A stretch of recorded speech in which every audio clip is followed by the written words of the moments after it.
bang napapansin sa iyong mga kapaligiran?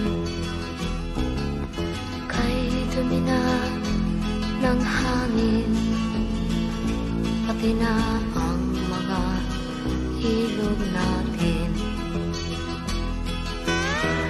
Hindi nga masamang pag-unlad at malayo-layo na rin ang ating narating.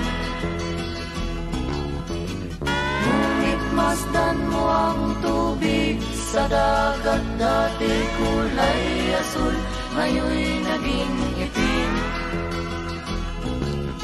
Ang mga duming ating kinalat sa hangin, sa langit, huwag na nating paabutin,